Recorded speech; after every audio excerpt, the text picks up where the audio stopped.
I have had my Ford Ranger Raptor now for 4 weeks. I've put 1,800 miles on it, and that driving has been a combination of all sorts of driving. I've been stuck in traffic jams in and out of DC for 2 hours. I've driven 75, 80 miles an hour on the highway for an hour straight without stopping. I've driven on flat, well graded dirt roads. I've driven on some twisty turny roads up into the mountains in the Shenandoahs. I was on this trail for about 3 hours on Friday, just having a blast out here, driving four high, four low. I've done some 0 to 60 runs with 93 octane fuel, got down to a 5.5. Average was about 5.7.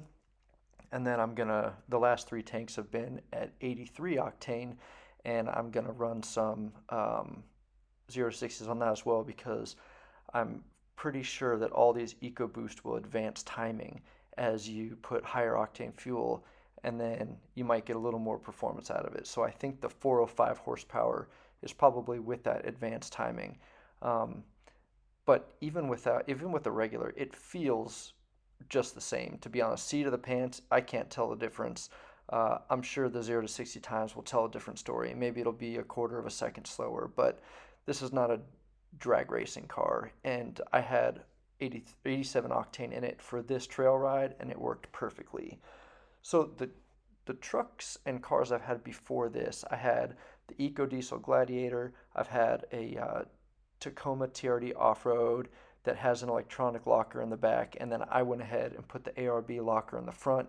I've had an old school Sonoma 4x4, and then the cars I've had a couple M3s. I've had the Focus RS, and I also had the Explorer ST with the same motor that's in this Ranger Raptor. So all of those cars were great. They were good at a lot of things, and just you couldn't do everything in them. The Explorer was not an off-road vehicle really. It had some capability, but it was great on the street. The M3, I mean, you couldn't even hit a pothole without rattling your teeth in that thing. And then the Jeep Gladiator was just a dog on the street. It got horrible. It was very uncomfortable just to drive around for more than an hour in it, in my opinion. Some people might love it. I didn't really like the way it rode. And it had a high pressure fuel pump issue that I was not thrilled with. So that was why I got rid of that one. The Toyota Tacoma was a super capable truck, but that 4-liter engine just seems so underwhelming. I mean, you step on it, it makes a whole lot of noise, but it's not all that quick. If they threw a supercharger or a turbocharger, it'd be a whole different game, I think. But nowadays, both the Colorado ZR2 and the Toyota Tacoma TRD Pro are four-cylinder. They're turbocharged, but still four-cylinder. So I like the fact that the Raptor has a bed big enough to put a sheet of plywood in. The Colorado and the Tacoma cannot do that. And it still has a V6, and I mean, it's turbocharged, so it's pretty awesome. Um, with every car I've had up to this point, within a month of buying it, I always had a little bit of buyer's remorse. There was always that thing that I was just like, oh man, I thought this thing was going to be perfect for everything I wanted, and I wish it had this other thing, or this other car would have been better. I've had my Raptor for a month now, and not once did I think I would trade it in for anything else. I didn't want a full size. I also didn't want to pay the extra 20 grand for an F-150 Raptor, and definitely not another 70 grand for the Raptor R, as cool as it is.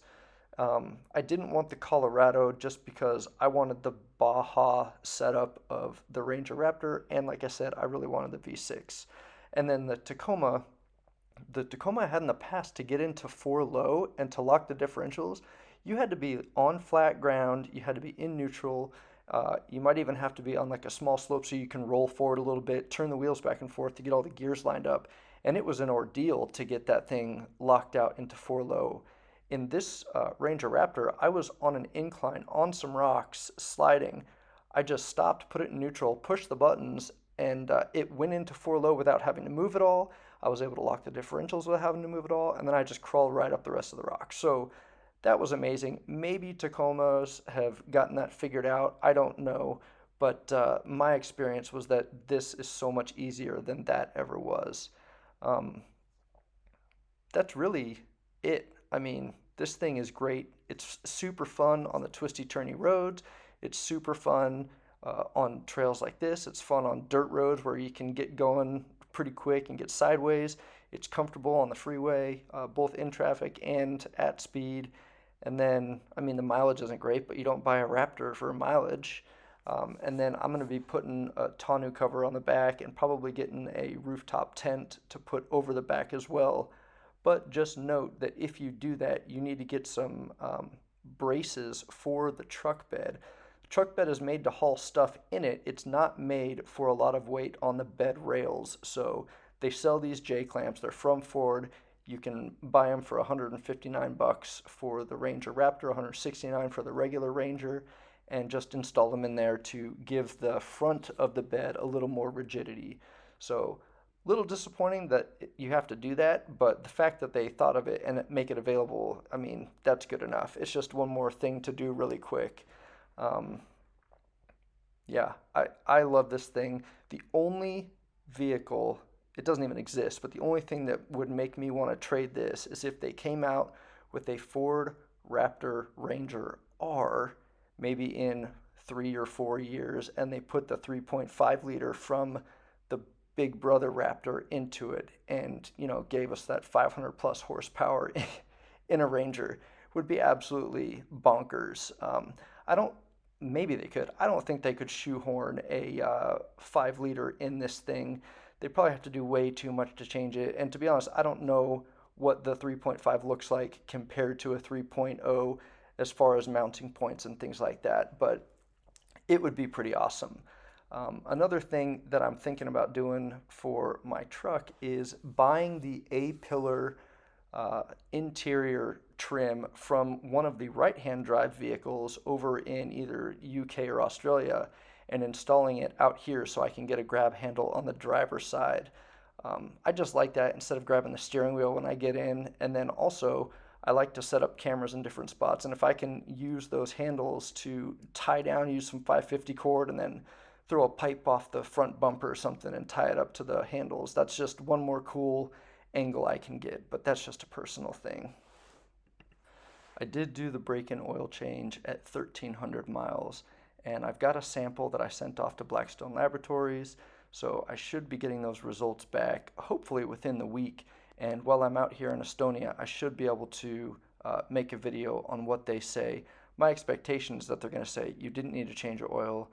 There might be some like little particulates of metal in there from breaking in, but I wanted to switch to full synthetic because when you get it, it's a synthetic blend, which is probably fine, but with turbocharged cars, they're a little harder on the oil, so I just want to make sure I'm changing it every 5,000 miles and get fully synthetic in as early as I can. Super easy to change. So I figure preventative maintenance for a couple bucks every month or not every month, every 4 or 5 months is a whole lot better than, down the line if I keep this truck long term, having to rebuild an engine or whatever other issues you can come across from having bad oil. But like I said, this truck is phenomenal. You will not, if you're debating it, the only thing you're going to regret about it is waiting to get it. It is super fun. And like I said, jack of all trades, it does everything, and it's fun doing everything. When you're driving in the twisty turnies, it's just like, yeah, it's big old sidewalls. It's got some body roll. It's got some flex in the tires, but it's still awesome. And just to know that on your way to a trail, like this trail here had a dirt road that I was, hauling butt down, just having a blast. And then the twisty turny through the Shenandoahs to get here were also super fun. And it's just, the entire experience was fun. It was not a slog to get to the trail. And then, once you're on the trail, then you can have your fun. And then you've got to get back. It was like, it was pleasurable driving on the freeway. It was really fun driving on the twisty turny road to get to the trailhead. And then the dirt road for about a mile was just like an added bonus. And then the trail itself was super fun. Got to play with all the different settings, put it in 4 high, 4 low, lock out the differentials, and just, have a good time. And then when it's over, stop at the gas station, fill up, get a Red Bull, and enjoy your drive home. And I also did a video where I sat in the back seat for a couple hours. Well, not a couple, an hour and a half, and that was pretty comfortable too. So, I mean, It's it's a great truck. Just get it. It's over!